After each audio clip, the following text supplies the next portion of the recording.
Hi friends, എല്ലാവർക്കും ഇന്നത്തെ വീഡിയോയിലേക്ക് സ്വാഗതം.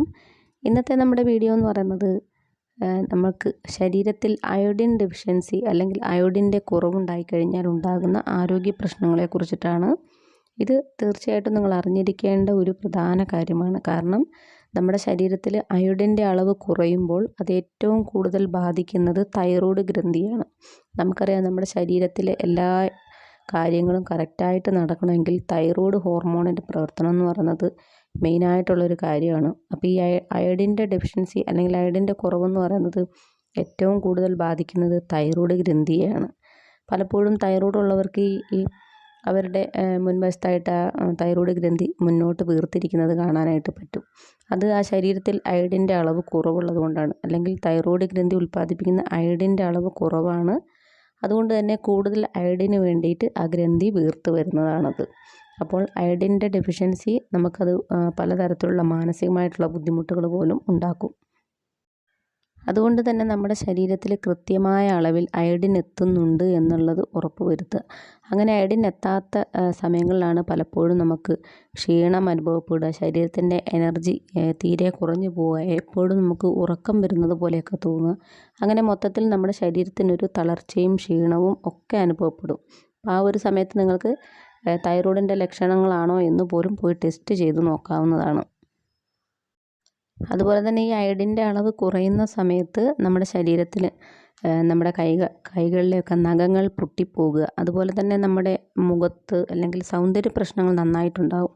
നമ്മുടെ ചർമ്മം നന്നായിട്ട് വരണ്ടിരിക്കും. വരണ്ട ചർമ്മം ഉണ്ടാകുമ്പോൾ സ്വാഭാവികമായിട്ടും നമുക്ക് മുഖത്ത് ചുളിവുകൾ പെട്ടെന്ന് തന്നെ വീഴുന്നതിനായിട്ടുള്ള ഒരു സാധ്യതയുണ്ട്.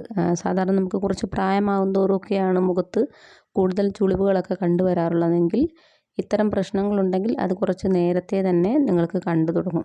അതുപോലെ തന്നെ പെട്ടെന്ന് അമിതമായിട്ട് ഭാരം വർദ്ധിക്കുക, അത് കുറയ്ക്കാൻ പറ്റാത്ത സാഹചര്യം ഉണ്ടാവുക, ഇതൊക്കെ തന്നെ ഈ അയഡിൻ നമ്മുടെ ശരീരത്തിൽ കുറയുന്നത് മൂലം ഉണ്ടാകുന്നതാണ്. പ്രത്യേകിച്ച് സൗന്ദര്യ പ്രശ്നങ്ങളുണ്ടാകും. അതുപോലെ തന്നെ നമ്മുടെ മുടി പൊട്ടിപ്പോവുക. സാധാരണഗതിയിൽ എല്ലാവർക്കും മുടി കൊഴിച്ചിലാണുള്ളതെങ്കിൽ ഇത് മുടി കൊഴിച്ചിലുണ്ടാവുകയും ചെയ്യും. അതോടൊപ്പം തന്നെ നമ്മുടെ സാധാരണ മുടിക്കുണ്ടാകുന്നൊരു മോയ്സ്ചറൈസിങ് ആ ഒരു സംഭവം ഇല്ലാതാവുകയും മുടി എപ്പോഴും പൊട്ടിപ്പോകുന്ന ഒരവസ്ഥ ഉണ്ടാവുകയൊക്കെ ചെയ്യും.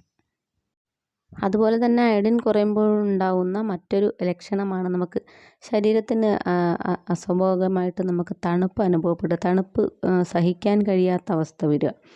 ഇത് അയഡിൻ കുറവുണ്ടാകുന്ന സമയത്തും അതുപോലെ തന്നെ ഹൈപ്പോ തൈറോയിഡിസം ഒക്കെ ഉള്ള വ്യക്തികളിലും കൂടുതലായിട്ട് കണ്ടുവരുന്ന ഒന്നാണ്. ഈ അയഡിൻ്റെ കുറവ് മൂലമാണ് നമുക്ക് കൂടുതലായിട്ടും ഉണ്ടാകുന്നത്. നമ്മുടെ പേശികൾക്കൊക്കെ ബലം കുറയുക, നമുക്ക് എപ്പോഴും വിറയൽ പോലെയൊക്കെ അനുഭവപ്പെടുക. അങ്ങനെയുള്ള സാഹചര്യങ്ങളിൽ ഈ അയഡിൻ ഒന്ന് ചെക്ക് ചെയ്ത് നോക്കുന്നത് നന്നായിരിക്കും. അതുപോലെ തന്നെ ഈ അയഡിൻ്റെ അംശം നമ്മുടെ ശരീരത്തിൽ കുറയുന്ന സമയത്ത് നമുക്ക് മലബന്ധം വരാനായിട്ടുള്ളൊരു സാധ്യത കൂടുതലാണ്.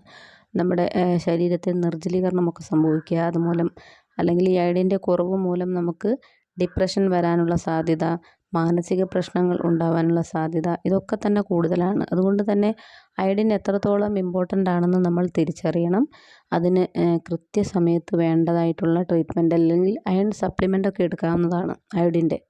അപ്പം ഈ അയഡിൻ്റെ സപ്ലിമെൻ്റൊക്കെ എടുക്കുന്ന സമയത്ത് കൃത്യമായിട്ട് ഒരു ഡോക്ടറോട് അതിൻ്റെ നിർദ്ദേശം തേടിയതിന് ശേഷം മാത്രമേ അങ്ങനെ ചെയ്യാവുള്ളൂ.